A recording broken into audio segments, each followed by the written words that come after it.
Okay, good morning, students. I hope I'm audible.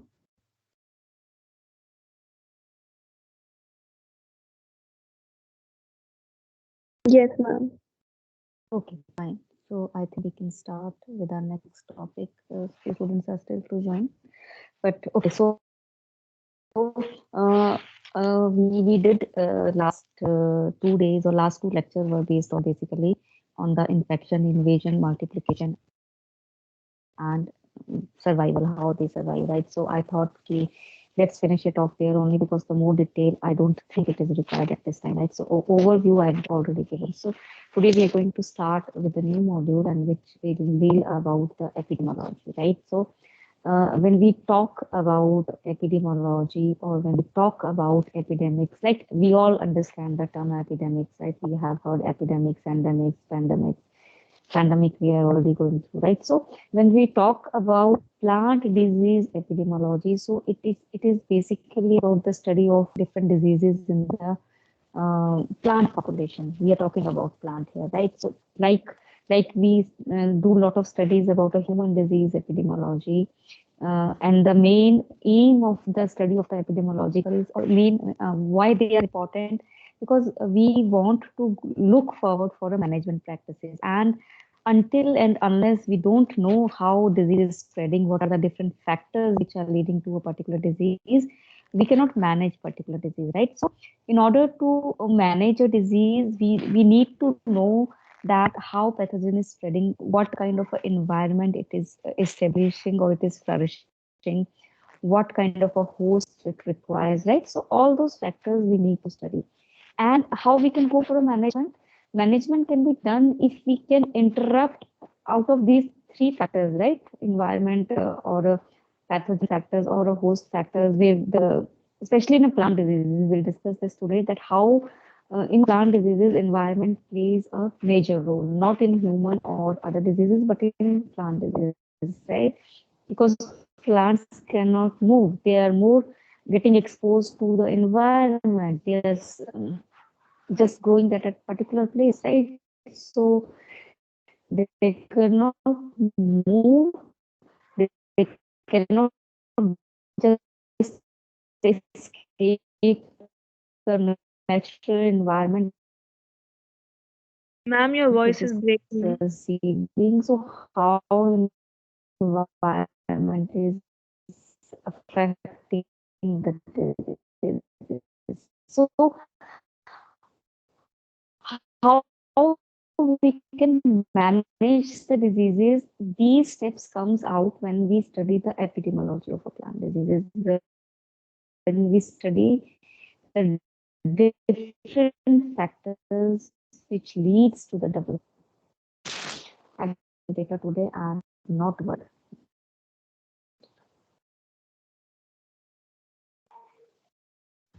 Ma'am, your voice is breaking. Yeah, now or is it still breaking? Ma'am, Ma'am, your voice is is it, breaking. Yeah, can you hear me now? It's still breaking. ma'am, Or it's, is it through the network issues? Oh, okay. So you guys have a free period in the yes. Do you have any free period in the afternoon so we can shift your class? Because right now the internet Wi-Fi is not working at my place, and I'm using mobile. And it could be due to that. Could be the reason. Let me just give me one moment. One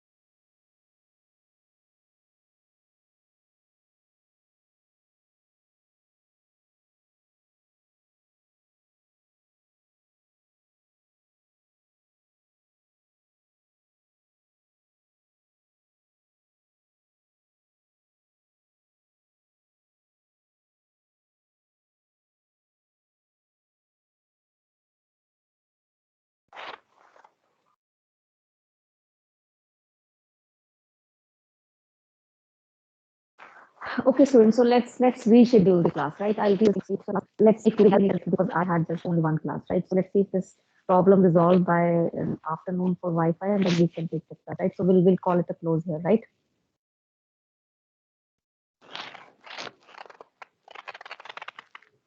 Ma'am, we have class at 11:15, and we have already some classes Mm. published at 2, 2:15 to 4:15, and then we have class at 5:15, biostatistics. Okay, so you are packed today. Can you guys by any chance take class tomorrow? Can we have some one class tomorrow at least? Ma'am, your voice is clear now. My voice is clear now.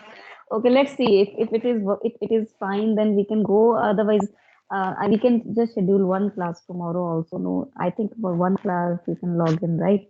Is it fine now or No, ma'am, let's reschedule? No, not tomorrow. not Okay, tomorrow. Devanshi, let's do one thing. Let's redo it on Monday or maybe next week. We'll schedule some extra class because there's no point in doing class when you're not able to hear properly, right? So maybe next week I'll schedule some extra class. Fine? Ma'am, now your voice is okay. At my end, it's okay. It's Yes, okay. ma'am, it's fine. Yes, Okay. ma'am. If it is Yes, ma'am, fine, it's then we fine. can continue for yeah, we can. It's fine now. Okay, just let me know if you're not able to hear properly, right? So, okay, so I was talking about the plant disease epidemiology, that why we need to study epidemiology, because we need to see what factors are responsible for our disease and how certain interventions that these factors, if done, can hamper the disease cycle, or when we can just avoid the disease or we can reduce the disease.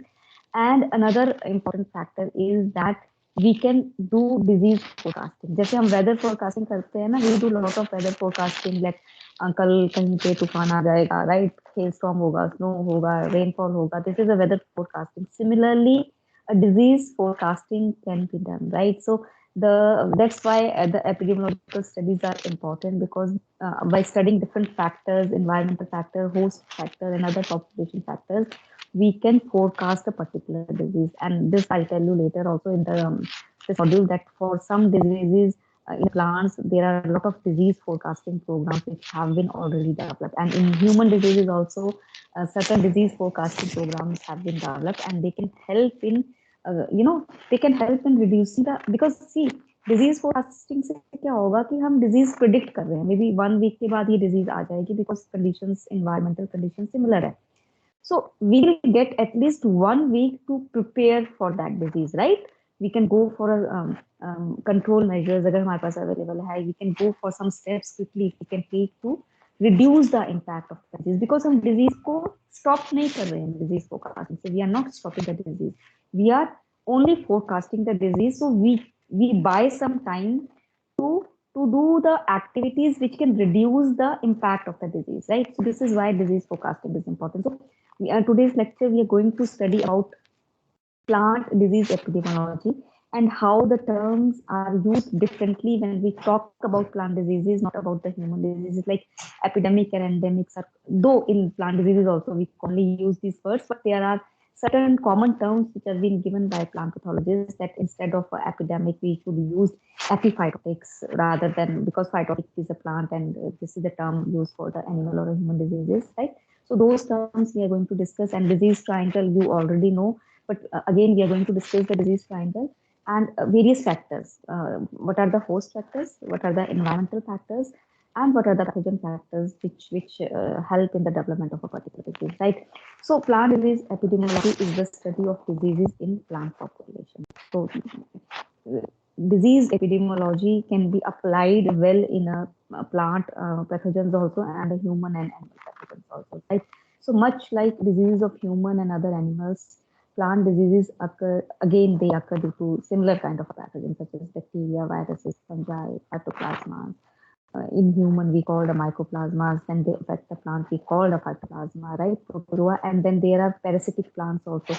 You must have seen some trees. There are certain, this Cuscuta and Dodders are the parasitic plants, right? These are the plants which are parasitic on the other plants, right? They are like, they'll cover the whole tree, and within a period of certain time, the tree will, these parasitic plants will draw all kind of a nutrition from this plant. So we have a parasitic plants also, which again are affecting the other plants, right?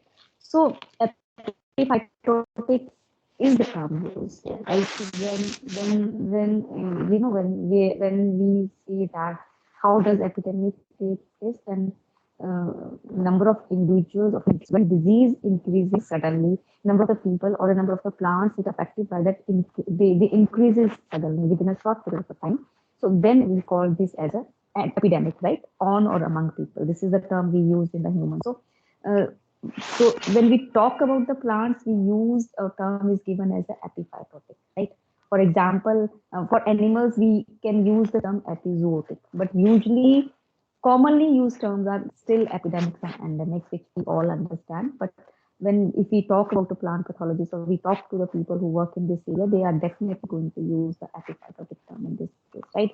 And in contrast, when we talk about endemic, we say emphytotic in case of a plant. So when we talk about endemic diseases in a plant, we say emphytotic diseases in a plant. And these are the diseases which occur at a constant level in a particular area through maybe this year also, maybe next year also. And we know that these diseases are there, they're not of much concern. Maybe they'll affect few plants or they'll affect plant not toward that level that the losses are caused. So we call them endemic or emphytotic diseases, right?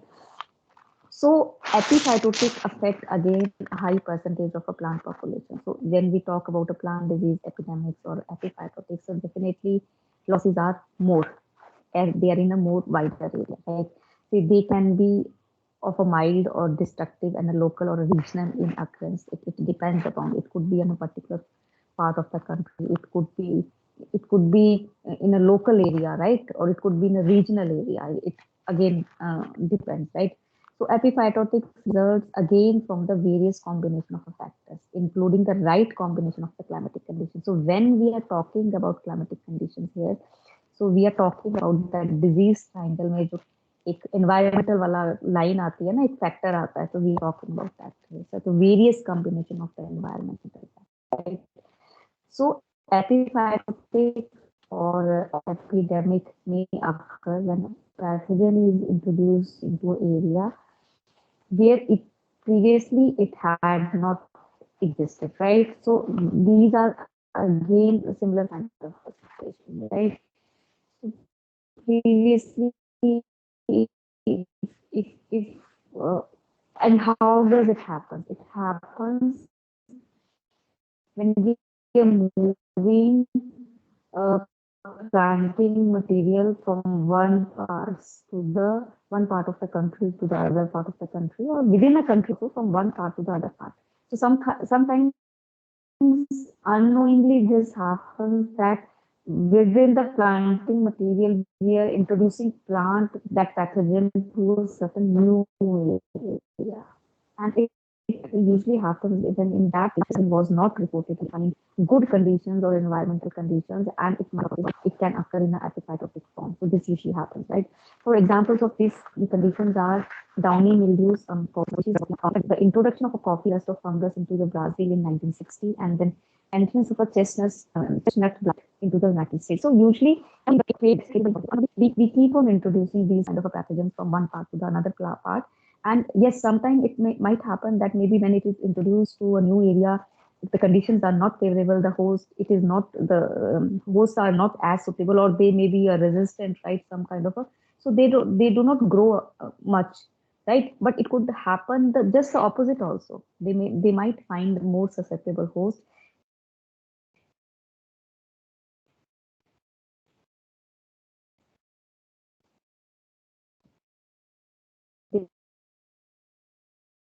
They might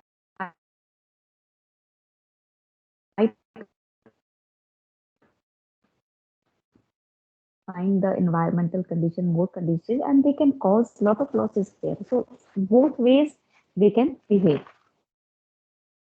When new plants produce new plants without any regard for when they don't consider diseases in that area, right?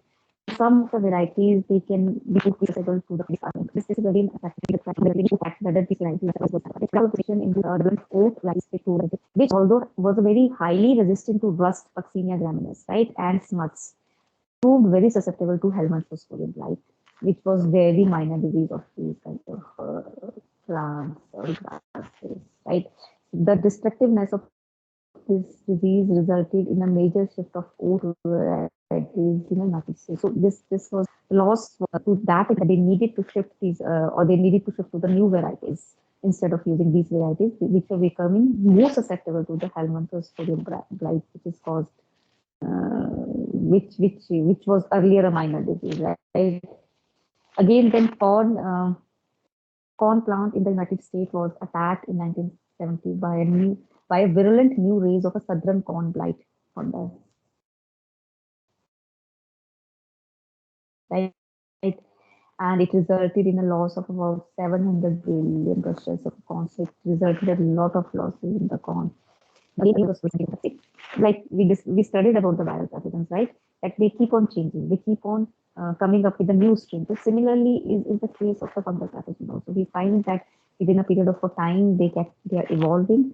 The earlier the resistant varieties which are being introduced for some pathogens, within a period of a time the pathogens they become resistant, right? They start infecting those varieties also because they lose the pathogens they have evolved themselves, right? So this happens even in a plant pathogens also, not only in a human pathogens, right? Then epiphytotics they may occur in cycles, right? So when a plant disease first appear in a new area, it may grow rapidly to form certain kind of a, right? It will quickly go and affect major portion of the plant. But with the time when disease reduces, right? So unless the host species has been either they are completely wiped out or sometimes disease subsides to a low level of incidence and it becomes endemic and phytotic, right? For example, viral pathogens का भी यही होता है, influenza pathogens के cases में भी यही होता है. They come whenever a new strain comes, for example, coronavirus also, like what we are expecting from this particular virus. It started initially, the first wave was okay less, then second wave was high, and third wave again this time it is less. The severe mortality rate is less this time, right? And we are expecting that within a 1 year or 2 year it will become endemic, so it will stay there in the population like any other viral fever. So similar is the case of the plant pathogens also, that after some time they become endemic or phytotic as is we call in case of the plant pathogen, right? So again then endemic development in time. So here endemic development in time we call the concept of a monocyclic and a polycyclic diseases here, right? So these are the terms which are being commonly used in plant disease epidemiology, right? So what is monocyclic disease epidemic, right? So monocyclic disease epidemics are resulted in by those pathogens that are restricted to one generation per cropping season. Such pathogens, like I discussed last time also, so they have just only one cycle per season, right? Per cropping season. So these possesses life cycle that occupies one season and have no repeating reproductive stages or a secondary cycles of a shorter duration, just one cycle. For example, many smut fungi or rust lacking any repeating stage and some nematodes, they fall into this category. So with monocyclic disease epidemics, the principal determinants of disease are the amount of the inoculum, right? Starting material. Inoculum is the starting material or infecting material, which is present at the start of the epidemic. And then number of susceptible host plants which are available for a particular infection, right? Then polycyclic diseases. So as the name suggests, again, these are resulted by those pathogens which produces new batches of a co-produce. That means secondary cycles. They will have a primary cycle and then they'll have a secondary cycle also several times during the growing season. So such pathogens are said to be polycyclic, right? So the time between infection and reproduction of some polycyclic pathogen is just only few days. For example, 5.5 days for a blight of chickpea, 8 to 10 days for a blight of a fava bean, right? So it depends upon the pathogen. It can be as small as a number of days also. And such pathogens under appropriate environmental conditions may cause explosive epidemics, right? They can, because they are multiplying very fast. Their cycle is very less, of a very less duration, secondary cycle. So they are multiplying very fast. So inoculum of polycyclic pathogen, unlike monocyclic pathogens, may be very small, right? Inoculum small होगा, but it increases during the season due to secondary cycle. Due to the secondary cycle, it is accumulating, right? So these are called polycyclic diseases or a polycyclic epidemics. Then we have a polyetic epidemic, another term, right? So in addition to monocyclic and polycyclic disease epidemics, there are also polyetic epidemics in which the pathogen is monocyclic, but incidence of a diseased plant increases over several seasons, number of seasons, right? So polyetic pathogens, they are present for more than 1 year in the perennial plants, right? So they are present in for more than 1 year in infecting plant before they produce effective inoculum. For example, some fungal, wilt, viral, and some molecular diseases of the trees. Trees की बात कर रहे हैं यहाँ पे हमें, perennial plants, right? So polyetic diseases, they basically behave as polycyclic diseases because of the perennial nature of their host, but exponential rate of a disease lower. क्योंकि वो perennial plants है, लेकिन है तो वो monocyclic ही ना, produce तो एक ही cycle करेंगे, but perennial plant में they'll remain on that tree for a longer time as compared to the plants or which are grown for a shorter period or annual plants, right? So their the exponential rate increases at a lower rate, बहुत जल्दी नहीं increase करेगा. And this happens due to the fact that there are as many as diseased trees, almost as much inoculum at the beginning of a year, but as at the end of the previous one, वो उतना ही रहेगा, एक tree पे रह रहे जैसे पहले था उतना ही रहेगा, and both increases over the years, causing slower but then the severe epidemics. So this will be, they are increasing at a slower rate, but when they accumulate at the end, they can lead to a severe epidemics, right? So again, we are coming to the disease triangle. So disease triangle, we all know, has a 3-component: host, pathogen, environment. And or if we very correctly say that it should be susceptible host, conducive environment, and virulent pathogen. So these 3 factors, when they are together for a certain period of a time. So time is another factor which we'll talk about in tetrahedron. So for a certain period of a time, these factors should align, right? Then only disease will take place. So that is why environment plays a very important role here. If environment is not suitable, definitely disease is not going to take place. For that matter, any factor has its own importance. If the host is not susceptible, disease will not take place, right? If pathogen is not virulent enough, disease will not take place. So all the factors, they are very important, right? So this triangular relationship is it's more unique to phytopathology, right, in comparison to the human sciences or veterinary sciences, because a terrestrial plant, they don't have any thermal storage capacity. We humans have a certain temperature, so pathogens, they can grow at a particular, their favorable temperature is there, so they can grow and multiply. Plants में ऐसा नहीं होता है, right?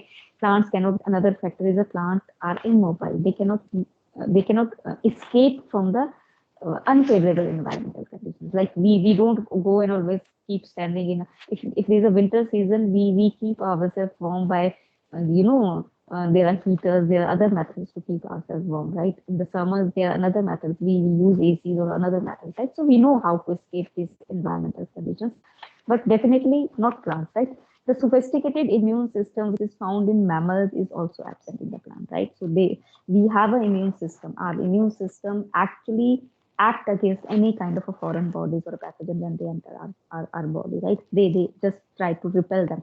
But plants as such, they have, in another term, we say they have a general defense structures or certain other methods by which they do, but not a active immune system as we have, right? So disease triangle drawing, most likely they were first published by Stevens in 1960. So before that also there was certain mention of environmental factors.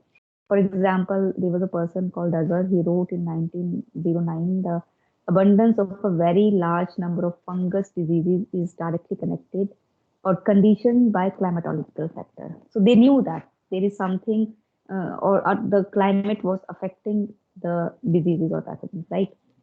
However, still none of these pioneering plant pathologists prior to Stevens was not very explicit in their treatment of this 3-way interaction. So this was Gorman who analyzed example of crucial environmental host and pathogen determinants and their effect on the disease development. So this was studied later, right? Then some plant pathogens have elaborated on the disease triangle by adding one or more parameters, such as we talk about the disease tetrahedron when we talk about the time also, and then we say humans here, right? We humans unknowingly and knowingly they play some kind of a role here, right?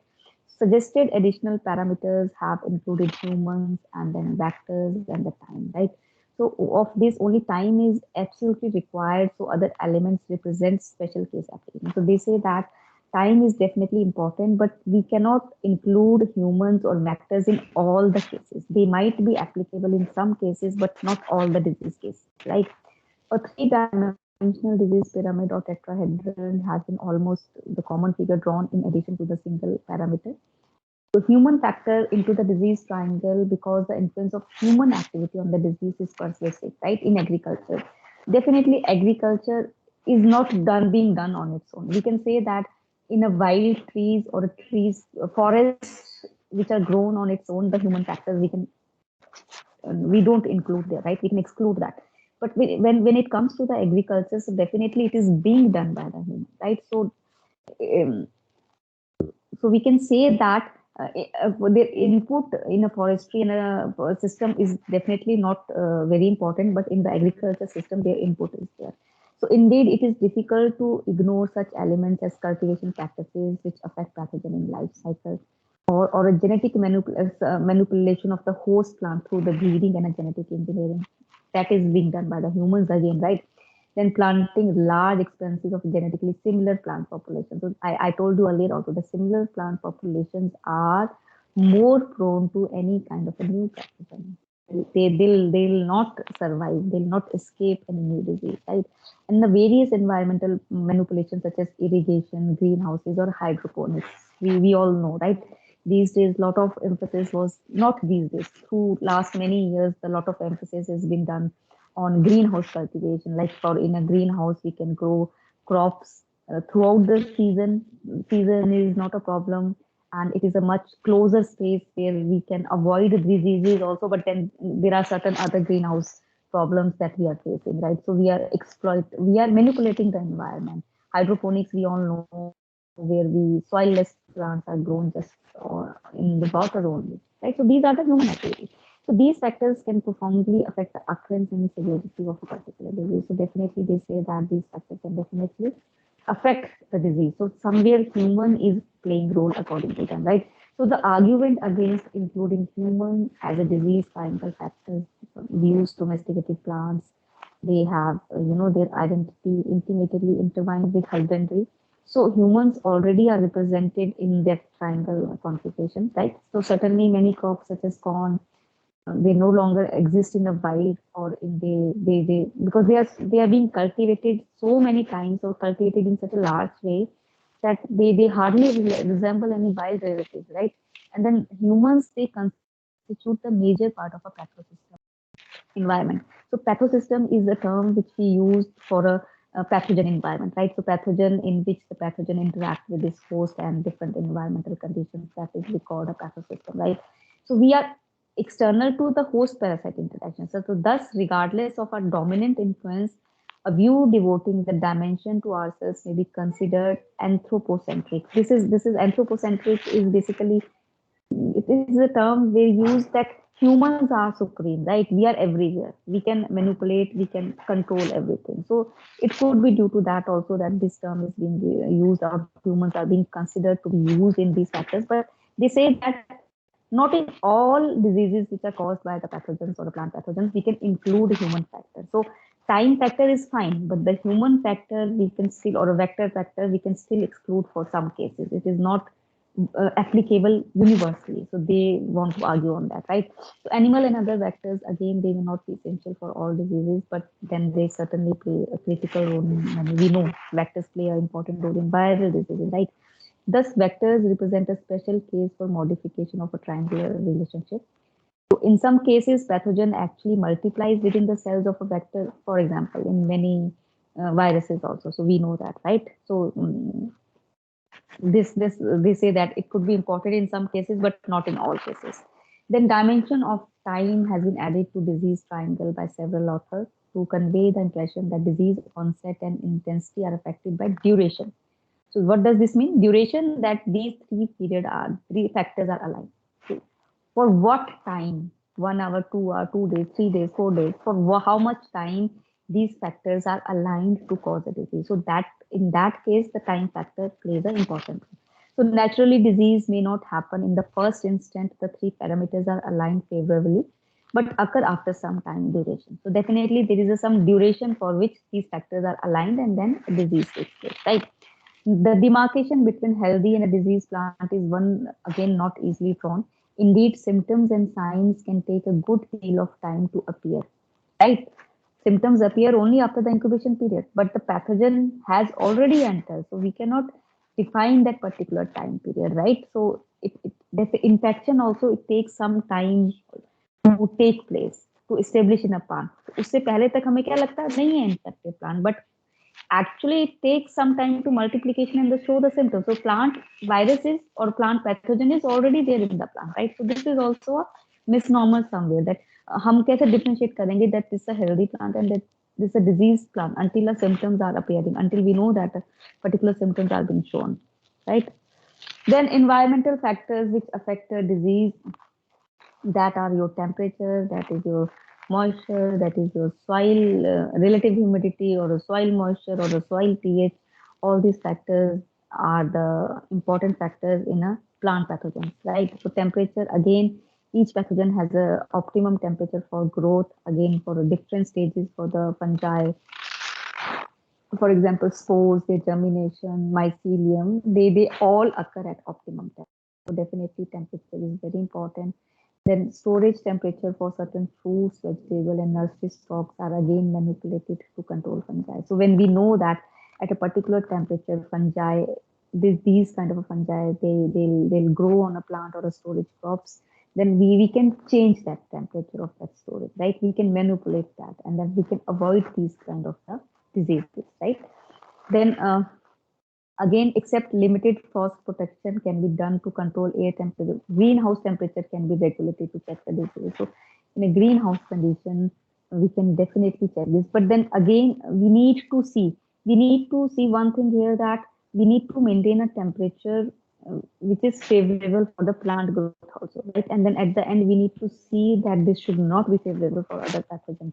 So to come up with certain temperature which will be favorable for the plant but not favorable for the pathogen is little tricky, but still it can be done. It can be manipulated to some extent.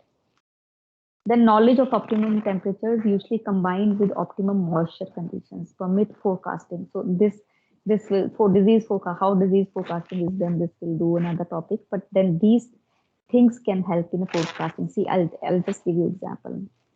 We can do disease forecasting for dengue diseases, right? How we can do disease forecasting for dengue?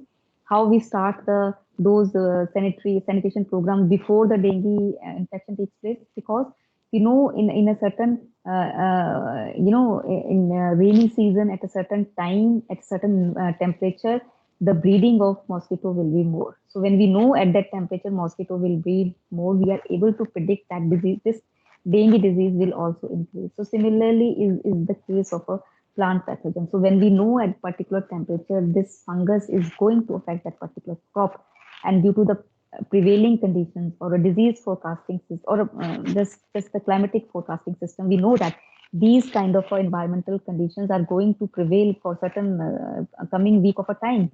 So we have idea at that time that, okay, now since these conditions are conducive for a particular fungus to grow, so that disease can take place. So we can forecast that disease, right? So forecasting is being done. Farmers are alerted that this time is very favorable for this fungus to grow. So you can use preventive measures. Agar aapka certain fungicides can be grown before the infection takes place, they can be sprayed on the plant, right? So farmers can take those factors, or they can take those steps कि हम first fungicide spray हम पहले कर देंगे ताकि disease आने से पहले हमारे प्लांट फंजीसाइड से कवर हो, तो डिजीज ना हो, right? So this is how forecasting is done and how growers or farmers, they can protect their plant, right? So this is being done.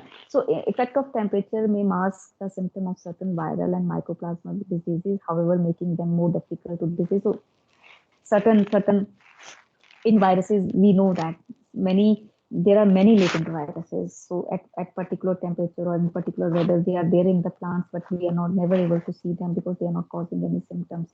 So for those cases, it could be difficult, but otherwise, definitely temperature, it is playing an important role. Then relative humidity is basically how much humidity is in the air, how much moisture is in the air, right? It is again, it plays a very important role in a fungal spore germination, right? And development of the storage rot diseases. Storage. When we talk about storage rot, it means, see, mostly क्या होता है, हम crops को harvest करते हैं, fruits को, and then we store them, right? Before we sell them to other places, we need to store them. So most fungus or most bacterial pathogen, they affect the storage fruits or vegetables or crops which are stored. So those kind of a diseases are called a storage rot, which are related to maybe temperature or a humidity condition, and fungal activity or bacterial activity, it becomes more in that area. So we call them storage diseases also, right? So rhizopus rot of sweet potato is example of a storage disease. So that does not develop if relative humidity is maintained at 85 to 90%, right? Even if the storage temperature is optimum for the growth of pathogen. Temperature चाहे optimum था, लेकिन relative humidity was 85 to 90%. So this disease will not take place, right?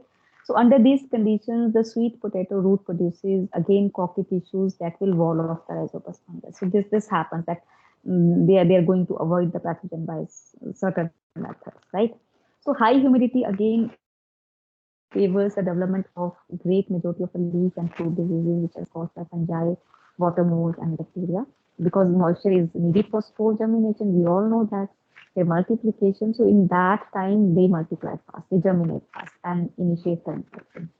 For example, germination of powdery mildew spores after at 90 to 95% of a relative humidity, right? Again, diseases in a greenhouse crops such as leaf mold of tomato and decay of flowers, which is caused by Botrytis species, are again, they can be controlled by lowering air humidity, right? So we need to maintain the humidity also in the greenhouse plants in order to avoid certain diseases. Then soil moisture, high level of a soil moisture can be a limiting factor in development of a certain root rot diseases, right? High soil moisture levels, again, it favors development of certain water mold fungi and Phytophthora pythium, all those species. So some they favor and some they don't favor. Excessive watering of a household plant is a common problem. Then overwatering by decreasing oxygen and raising carbon dioxide levels in the soils, they make roots more susceptible to root rotting pathogens. So overwatering is also not very good for a household plant. It can lead to certain kind of a fungal infections. Then is a soil pH. So alkaline, like it is basically like which soil is the alkaline soil, which soil is the acidic soil, right? So pathogens, they have also certain preferences for the pH in the soil. So soil pH, which measures acidity or alkalinity, it influences few diseases such as scab of potato, club rot, root of cruciferous, which is caused by Plasmodiaphora, right?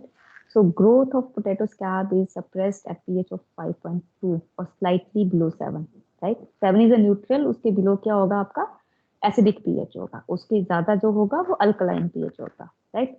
So scab is normally not a problem when pH is about 5.2. So sometimes farmers, they add sulfur to their potato soil to keep pH about 5. So they can manipulate the pH of the soil also by adding certain chemicals, right? Then host factors. Now these were the environmental factors. Now host factors. So the main factor, host factor which affect the disease development is the occurrence of individuals in the host population which are susceptible to a particular pathogen, right? For a disease epidemic to occur, plant or a host plant population must be susceptible to attack by the pathogens in that particular area, right? For example, in many forests in southern Australia, only certain species of eucalyptus are susceptible to certain pathogen, Phytophthora against. And dieback is rare in forests which consists largely of eucalyptus in subgenus smooth bark species. So it again depends, right? Few species or a few trees, they are susceptible. So this is the genetic makeup. This difference is due to the genetic makeup of the plant, right? They might be having some kind of a resistant genes in them, which are due to which they are not susceptible to a particular pathogen, right? So this again vary with the different hosts. They have a different kind of factors. So prior health of the host is again important in determining the occurrence of the disease. necrotrophic pathogens, which are often more damaging on a poorly growing than on a vigorous host. What does poorly growing host means? Which have a low nutrition in the soil, right? Which are already in a poor condition, that which are affected by this necrotrophic pathogen, right? And opposite is the case of अच्छा यहाँ पे necrotrophic और biotrophic का मतलब है necrotrophic are those pathogens which usually causes necrosis on the plant and they kill the plant. Necrotrophic pathogens वो होते हैं उस तरह के. Whereas biotrophs के अंदर वो वाले pathogens आते हैं which they will affect the plant but they are not going to kill the plant. वो मारेंगे नहीं plant को. They will use their material but they are not going to kill the plant, right? So older, over-mature trees are more prone to attack by certain leaf pathogens. For example, heart rots, which are being caused. Although the degeneration of the trees is also caused by accumulated effect of these pathogens. So sometimes the older trees, they are more affected. Young, actively growing forests, they suffer very little from the effect of these pathogens. So in case of a forest, they say that young trees, they do not suffer. The dieback of eucalyptus, which was caused by Phytophthora, is more common in mature, slower growing forest than in a vigorous tree. And why this is there? This is due to the fact that vigorously growing forest tends to remove more water from the soil than the old forest, thus producing drier soil environment, which is less favorable for the activity of Phytophthora cinnamomum. Right? So you understood why this is not due to the genetic makeup of the plant here. This is something related to the use of the water in that particular site. Since mature trees, they have used almost all the waters that make soils dry. So these conditions are less favorable for the Phytophthora, right? And vigorous trees also have a greater capacity than mature trees to replace the damaged roots. Then pathogen factors. What are different pathogen factors?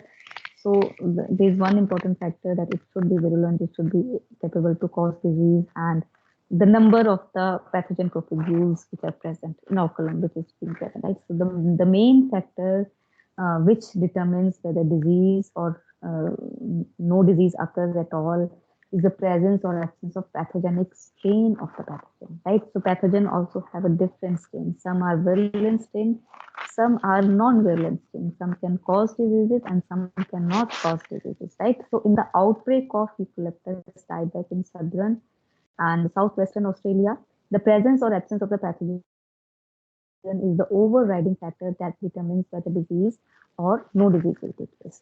The introduction of a pathogen, Phytophthora, into certain forests has resulted in, so definitely when some pathogen is being introduced into the certain area, it will cause the outbreak of the disease in that particular area, right? Occasionally, new encounter pathogens occur on a crop which are being introduced to a certain area. For example, when cocoa was introduced to Papua New Guinea and Southeast Asia, so this the Theobroma pathogen, probably a pathogen or an endophyte of a native plant. It infected the cocoa plant which was introduced that area and resulted in an occurrence of a serious new disease which was called as a vascular streak dieback. So this I've already told you, right? Introduction of a plant to a new area where earlier it was not exposed to a pathogen, but now it is being exposed to a pathogen can lead to a disease, or it could be the other way.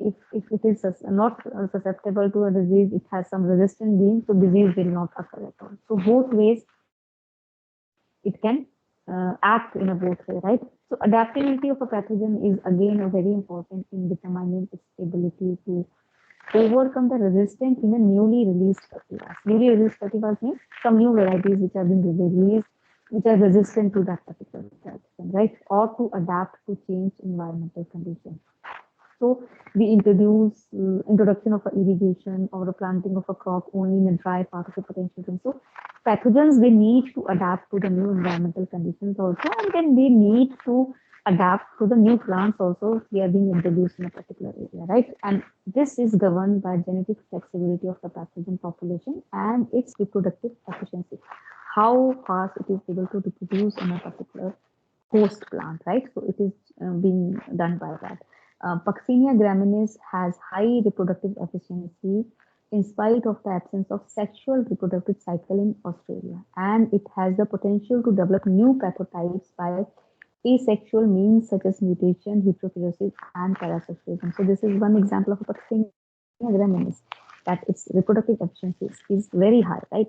And in contrast, is another pathogens, Olpidium theobrome in cocoa in New Guinea. It has a much lower reproductive capacity, so it is likely to adapt more slowly. It will take some time to adapt to that particular environment or that particular place, right?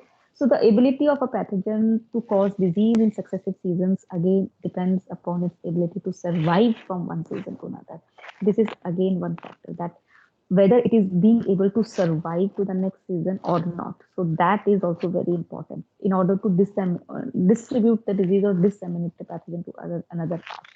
This is especially important for soil-borne pathogens. So some smut fungi and Plasminophora brassica, which causes the club root of a crucifer, they form spores that enable the pathogen to survive in a soil for many years. They can survive in a many years, right? So thus reducing the effectiveness of a disease control or a crop rotation method. Crop rotate कर रहे कोई problem नहीं, वो survive कर रहे हैं soil में, right? So the survival capacity of a pathogen is also very important. So this is the concise form that we studied today, that if we talk about a disease triangle, host, pathogen, and environment, and different factors. The pathogen factors are presence of a pathogen, pathogenicity, adaptability, dispersal efficiency, survival efficiency, and reproductive fitness. Environmental factor could be temperature, rainfall, dew, leaf wetness, soil temperature, soil fertility, soil organic matter, fire, if any previous fires, air, or a herbicide damage. Host factors are susceptibility, growth stage and the form, population density and structure, and general health. Overall health of a host is also very important. If its vigor is less, right, it is not very healthy, so definitely it is more susceptible to the pathogen, right? So this is all about the what is plant disease epidemiology or epiphytotic, all about what are the general terms and especially what are the different factors, basically disease triangle, different factors of a disease triangle which affect the disease development, right? So that's all from my side. If there's any question, please shoot your question.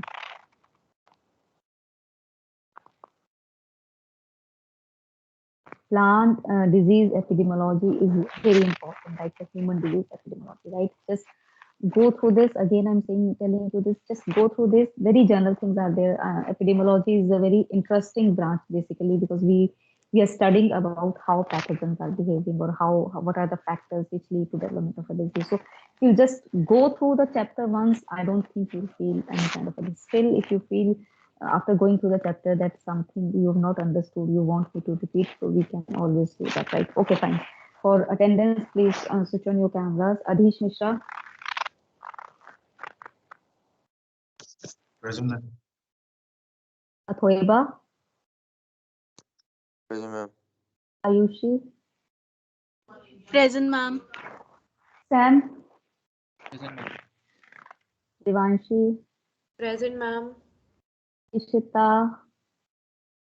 Present, ma'am. Janvi. Present, ma'am. Kshitij. Ma'am. Manaswani. Present, ma'am. Namrata. Nandini. Nehal. Present, ma'am. Rupal. Sahiba. Present, ma'am. Sanjana. Present, ma'am. Shakti. Shivani. Present, ma'am. Present, ma'am. Tanvi. Present, ma'am. Tridip. Present, ma'am. Yukta. Vivek, Yukta, Yuvraj. Present, ma'am. Present, ma'am.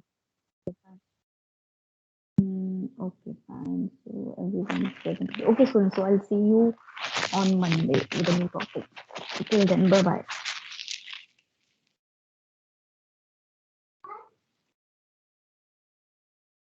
Thank you, ma'am.